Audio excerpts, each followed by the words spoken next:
Hey everybody, back on the channel, and we're here at the shop. And what we're going to be doing for the next little bit is basically going to be doing things that, in the event of an apocalypse, which I don't think is happening, but just it's kind of something that's trending right now, we're going to be teaching you how to do certain things because for some reason I have the skills with a lot of reading and a lot of research on how to do weird things. This video right now is not going to be something that's weird. It's going to be something that a lot of people do, and maybe a lot of people are just trying to get into, and it's going to be a little quick tool. But the next upcoming videos are going to be some weird stuff like how to start a fire with this, and how to do this, and how to do that. That pimple is still there. My God, I gotta shave. The apocalypse is unreal. What am I doing? Anyway, we're here in the shop, and we're going to do some sharpen of the chainsaw. So I'll give you a little heads up on how to do it. Let's get at her. So I'm pretty lucky. We got quite a bit of tools, and look at this beast. I just bought this maybe half a month ago. It's a Echo Timberwolf 590, so it's 60 cc's of pure power. I actually just sharpened the chain on it maybe a day ago and haven't done any cutting, so it's fresh. So I won't be doing it on that, but we have a couple of more chainsaws. I got a still here, a 50 cc, and have another still 50 cc, and a Pioneer 80 cc. So this and the Pioneer, which is not here, it's down somewhere else, is my father's, and that saw being mine. So I'm going to show you on this.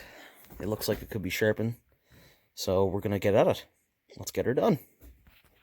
We're going to sharpen a chainsaw blade, and like I said, we can't sharpen that one because I just sharpened it, so I'm not going to do that.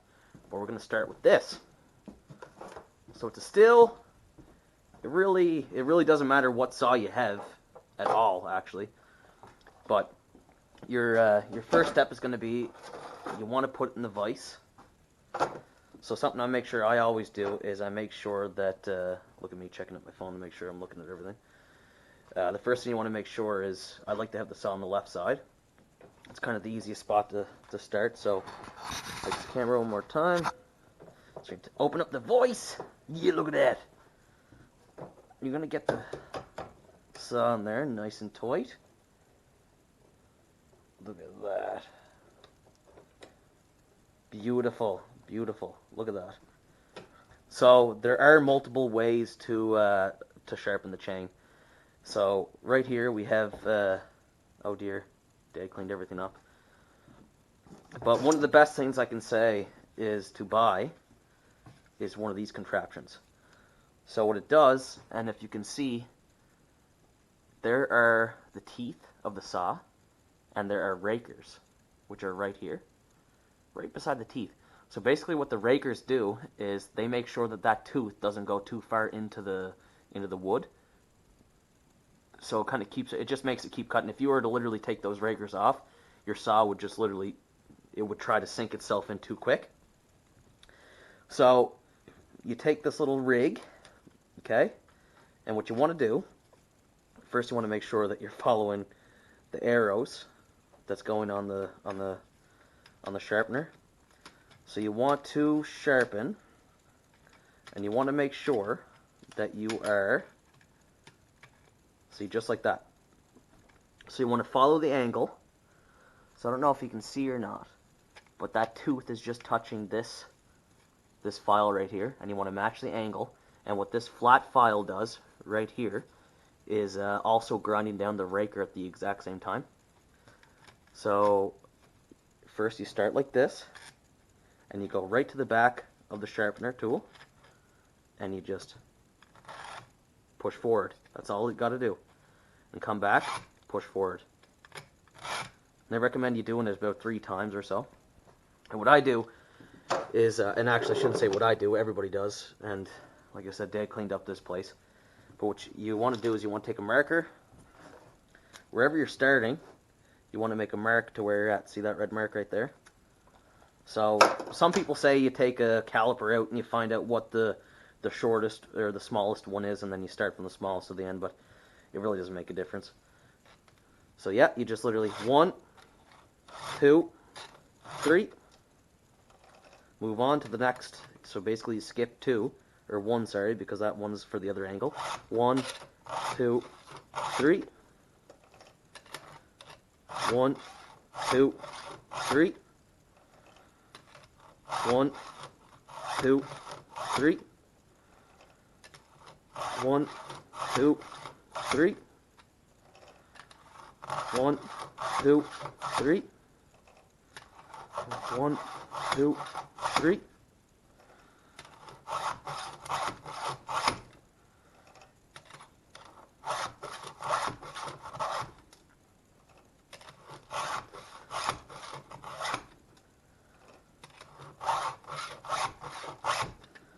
All right, we're almost back to where we started. My dad's missing a tooth. No wonder he's been having problems in the woods. And look, we're back at the start. So now, what you want to do is you want to take the saw out, and you don't try to, some people try to go backwards and stuff like that. You don't want to do that. That's not recommended. Take her out of the vise, and all you got to do, switch her around, just like that.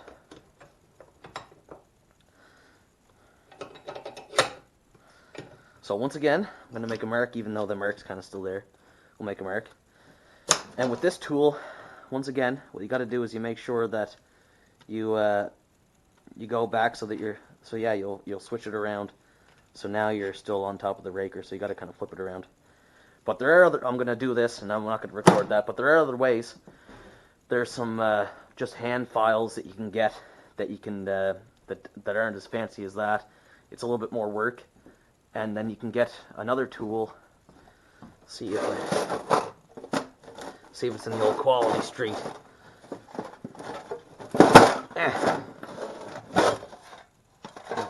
But anyway, the other tool is it'll match the angle, so you put the degree that your blade is, or the chain is, and then you can kind of just keep it going from there.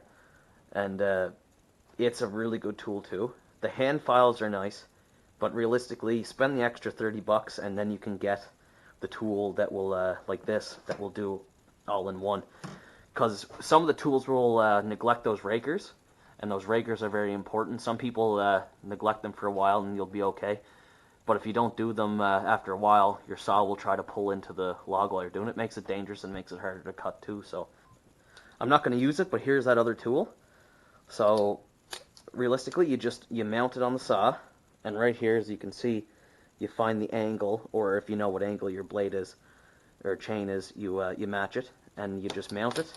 And then what you do is basically you just find the angle will just keep it like that. And the good thing about this tool is when you use it, you don't actually have to flip the saw around. All you have to do is flip this. So it makes it quite a bit easier. It's a really good one. It kind of takes out human nature or error with it. It'll keep the same angle the whole time. All right. So now what we're going to do is we're going to take the saw out. It's actually not the saw I sharpened, it's the saw, my saw, that I sharpened the other day. And we're gonna try cutting down a tree. I'm gonna give a little heads up on how to do that, and give you some tips and pointers on how to fell a tree if you need to do so. And yeah, we'll get her done. This isn't a very big tree at all, but it's as you can tell, it's dying. So eventually it's going to fall. It's not going to grow anymore, and we got a wood road here. So the first thing you want to do is whenever you fell a tree, even if it's small or big, whatever it is, like that big beech there, I'm going to cut that eventually, but first you want to make sure, especially in the wintertime, that you have somewhere to run, basically. But the first step is you look up and you see if there's any branches that could possibly fall on you. Headgear and chaps and gloves and glasses or all that fun stuff you want to make sure you're wearing at the time.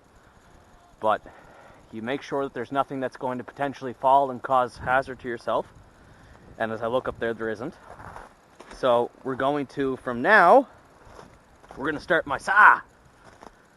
So my saw is pretty nice. It's got a decompression switch. So you hit that and it makes it easier to start. But so what you do is you look up and you kind of find what angle it wants to fall at. This particular tree is pretty straight up. So it's more or less where I want it to fall. So I'm thinking I don't want it on the road, so I'm probably going to fell it in that direction there. So you kind of want to look at hazard too. There's a little bit of a hump there. So when it does fall, the back end of it's going to swing up and kick. So your first cut, what you always want to do, with what direction you're felling it at, the first cut, some people say go down first on an angle. I like to start down low first, straight down. So you make a cut straight in. You make a cut downwards on an angle, which notches out the tree. Then you go about 8 centimeters up of the tree, and that will give you the hinge, which will let the tree fall in the direction you want. So let's get at it. All right, let's start this beast. All right, so decompression switch is on. Choke is on. Let's give her a go. Oh, on switch. Like that. All right. First cut.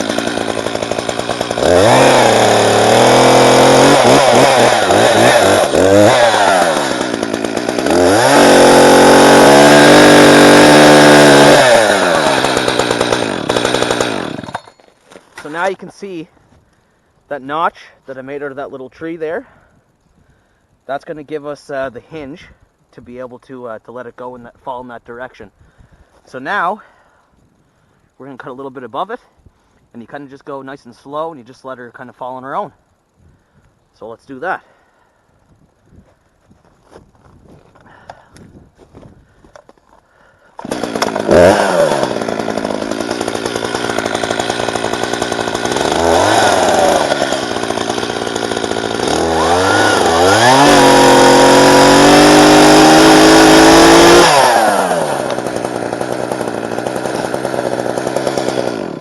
Just like that.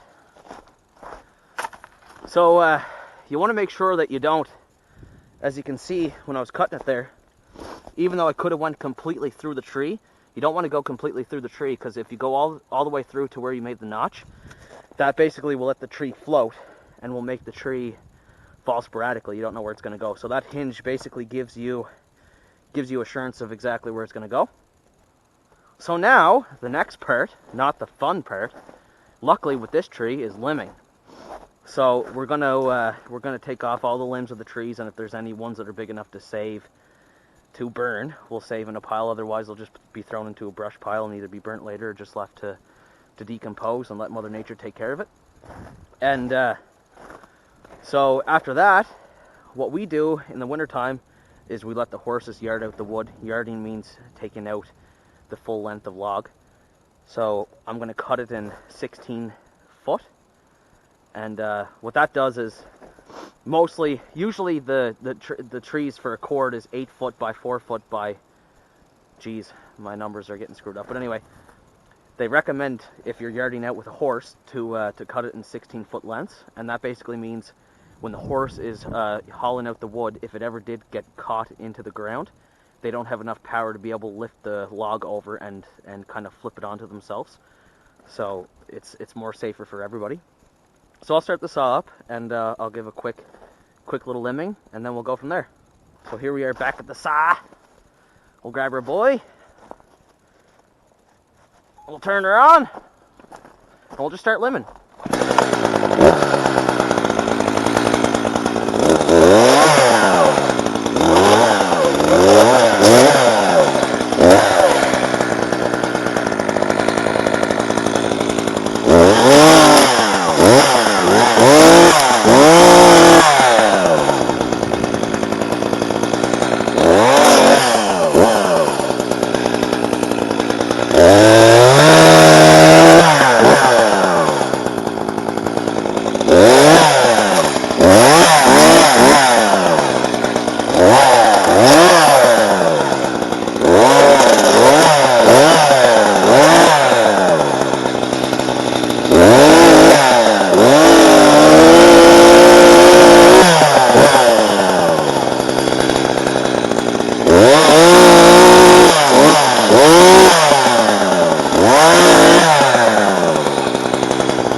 just like that. Obviously I didn't get these right here, but that's stuff like that. There we go. Just felled a tree. Now you got to yard it out, bucket and block it, and that's it. It's that easy. Well, one place I love getting out is into the woods, and I hope that was informative. Of course, safety is always an issue, and you want to make sure you got the gear and the knowledge and the how-to.